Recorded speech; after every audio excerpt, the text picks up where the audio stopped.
In the world of kings and queens, crowns are more than ornaments. They are power, sovereignty, and divine right forged into glittering metal.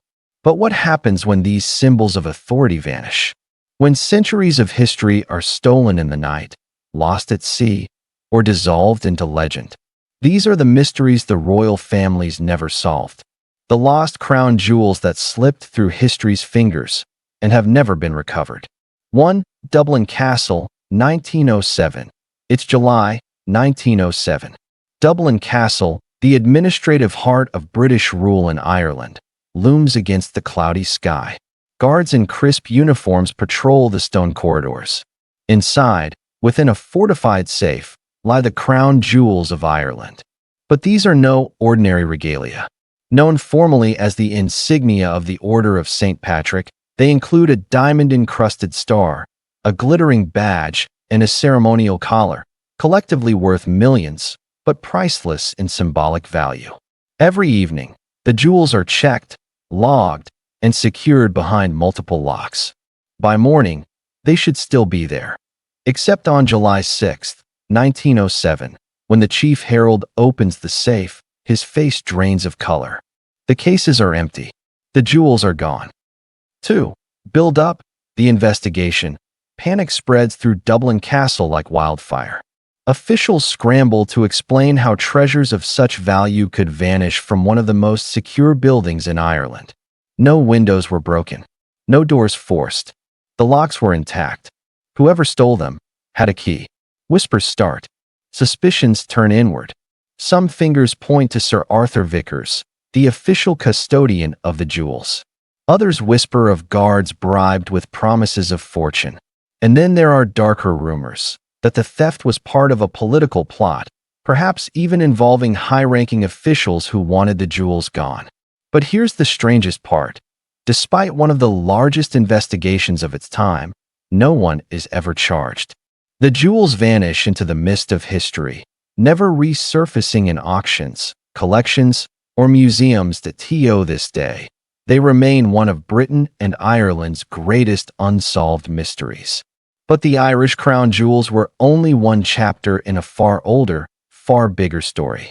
Because across centuries, entire kingdoms have watched their treasures meld away into shadows, treasures that may still be out there, waiting to be found.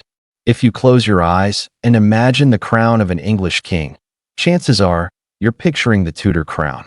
This legendary piece was not just gold and jewels.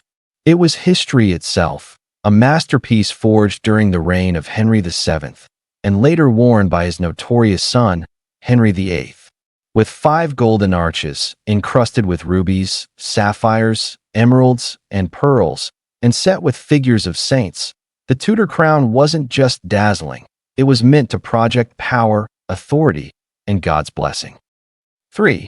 The Civil War eruption. Fast forward to the 1640s. England is torn apart in civil war. King Charles I versus Parliament. Battles rage across the countryside.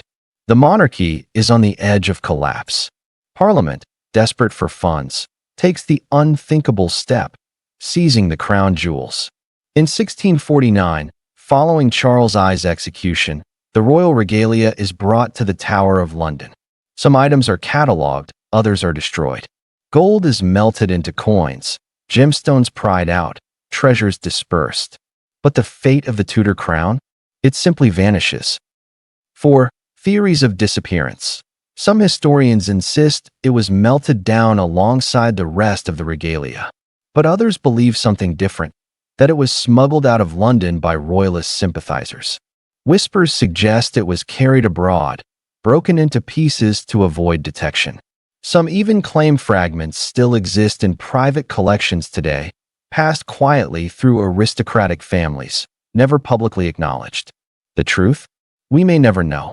What is certain is that by the time Charles II was restored to the throne in 1660, the Tudor crown, once the very symbol of English monarchy, was gone forever. 5. A twist in the tale, but here's the twist. In 2012, historian Dr. Kent Rawlinson discovered something extraordinary. Using early paintings of monarchs wearing the crown, alongside surviving descriptions, he reconstructed a full-scale replica of the Tudor crown. Today, it sits in Hampton Court Palace, glimmering under spotlights. But while visitors can gaze at this modern reconstruction, the original, the crown that rested on Henry VIII's head, remains lost, a ghost of English history. But the English weren't alone in watching their regalia vanish. Across Europe, crowns, scepters, and diamonds disappeared into revolution, exile, or the sea, and some into the blood and fire of empire. In the winter of 1917, the Russian Empire, once the largest kingdom on earth, collapsed like an ice palace cracking under pressure. The Tsar, Nicholas II, abdicated. The Romanov dynasty, rulers for over 300 years, was over.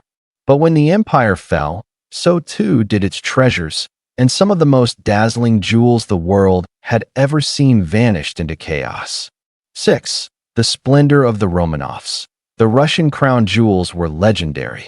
Massive diamonds like the Orlov, the Shah, and the Great Imperial Crown, a staggering creation of nearly 5,000 diamonds, topped by a single ruby the size of a pigeon's egg. Alongside them, tiaras, necklaces, jeweled swords, and regalia passed down through generations. They weren't just ornaments. They were the glittering armor of the Russian monarchy, symbols of divine rule over millions. 7. Revolution and seizure.